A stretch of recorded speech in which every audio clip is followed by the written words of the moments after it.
Thank you very much. I would like to begin by saying how honored I was by this invitation and how happy I've been to listen to all these very interesting talks. Before I start talking about migrants, I'd like to begin by just referring to what happened to the city of Derna. It's a city of 100,000 that lost somewhere between 11 and 15% of its population in a couple of hours. I don't remember any kind of precedent to this kind of global warming event. Of course, the number could have been much lower if corruption and other political dysfunction had been lesser in Libya. The reason I'm beginning with this remark is because sometimes when you study the suffering of migrants, you end up forgetting that Libyans themselves suffer a great deal in their own country. And we cannot always rely on their leaders to be on the side of the population. Usually leaders are closer to foreign nations.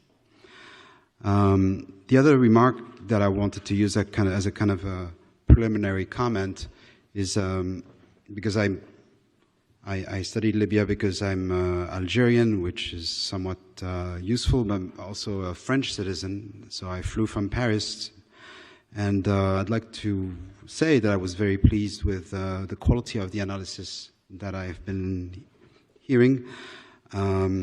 Just recently, in terms of this Catholic concern for migrants, I was in France when His Holiness the Pope had spent 2 days in Marseille, a usually forgotten city, even if it's very large. And during those 2 days, a lot of the French Catholics were busy on media criticizing and attacking the Pope because of what he was saying about migrants. So this was a very abrupt change for me by being here. Regarding the migration, of course, I'd like to say that I'm not going to speak about Tunisia.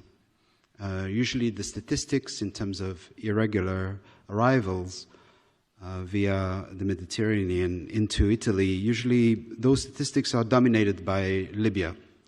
But for the last several months, it has been dominated by Tunisia. And I'm not going to talk about Tunisia. I'm just going to focus on my specialty, which is Libya. The statistics this year have been 35,000 as of late August. So you can think of it as roughly 5,000 irregular arrivals of various nationalities, usually not Libyans, through Libya into Italy. And the 5,000 you can basically split in two in your head. It's roughly 2,500 from the western part of Libya, which has been historically the nerve center of this smuggling industry. Human smuggling industry in Libya has always been concentrated in the western part of the country. But there's been a novelty, and that helps you understand the concern amongst Italian decision makers. This novelty was added to the usual business, and I'm talking about the block coming from the eastern half of Libya. So that business, if I had been given this talk in, say, February 2022 or March 2022, I would have mentioned nothing, because nothing was in existence in terms of the ability of migrants to leave the eastern shores of Libya to arrive directly in Italy. That industry didn't exist, and it was is basically something that emerged during the summer of 2022. And I'd like to basically, after having specified that, of course, the numbers out of Western Libya are worrisome. They were much lower a few years ago. Like, say, typically 2019, 2020, you had roughly 1,000, maybe 1,500 migrants arriving every month from Western Libya into Italy.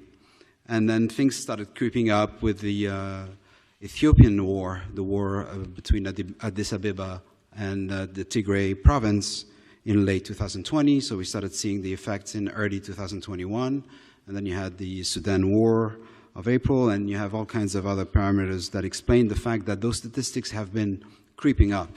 Nothing explosive, nothing major. The big change of the last year or so has been contributed by the eastern half of the Libyan coast. So I'd like to just give a few remarks about this, because it's rather strange to have something appear out of nowhere. The business was not built per se by the Haftar family. So the Haftar family is basically the leaders that dominate Benghazi and I would say the entirety of the eastern half of Libya. The Field Marshal Khalifa Haftar arose in 2014 and has been consolidating his power in the east, even though he underwent a defeat in Tripoli in 2020. Since that defeat, he has been increasing his involvement in organized crime in general. Not himself, but he's an 80-year-old man. He cannot do much. But his sons have been quite aggressively pursuing all kinds of criminal and illegal activities, including drug trafficking, stolen cars, scrap metal, dismantlement of public infrastructure, and I can go down the list. Among those businesses, you have human smuggling. And even the human smuggling activities in the eastern half usually consisted in sending migrants to the western coast of Libya. So now what you have had of the last year or so is the appearance of this idea of taking nationalities that usually are not represented in Western Libya. I would say Egyptians. Of course, the majority are Egyptians. I would like to remind you that there's a very bad economic crisis in Egypt that is nowhere near its end. But you have also Pakistanis, Bangladeshis, Palestinians, and Syrians. So those are absolutely brand new nationalities. So you should wonder how they arrive there. They arrive through the Assad regime, so the Damascus government.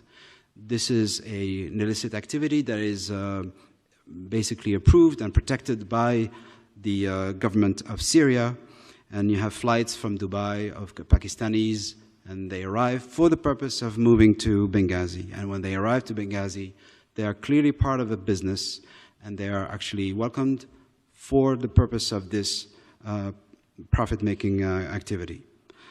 So here you could, for example, notice and wonder why the EU removed sanctions against Sham Wings, the airline company protected by the Syrian regime that is absolutely crucial to this business. Anyway, the bottom line is that the emergence of these businesses that consist in helping migrants get into old fishing boats leaving from either Tobruk or the vicinity of Benghazi for the purpose of getting to Italy. Of course, Haftar will never send migrants to Greece because Greece has been a very reliable political friend. Here the idea is basically the main message, and I will stop there. The idea is that the emergence of these illicit activities in eastern Libya wouldn't have happened if they had been deemed unacceptable by the Haftar family. But here in this case, not only were they not deemed unacceptable, they were actually deemed politically useful. For what? For the purpose of creating leverage against Rome, against the Italian government.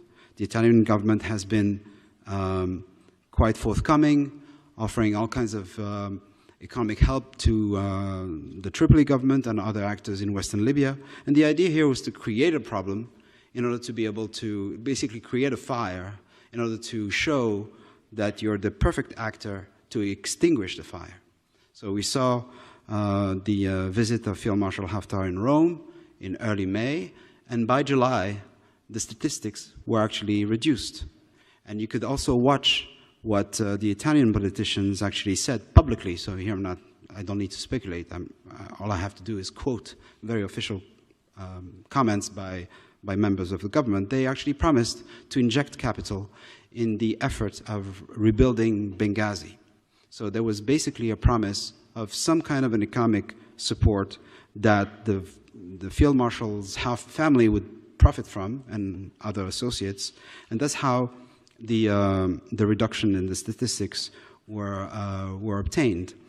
So here you could, and that would be my conclusion, is when you have this kind of precedent, you feel that you have accomplished something positive, you think that, you're actually being quite rational and that you're following game theory and you're able to dictate a change in behavior on the part of the Libyan leaders. But I think that's the wrong conclusion, because the calm that was achieved this summer cannot last.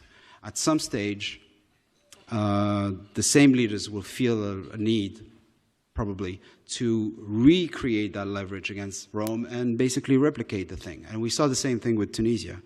So just following their logic and trying to appease them usually achieves something that feels like a good result, but it's never permanent.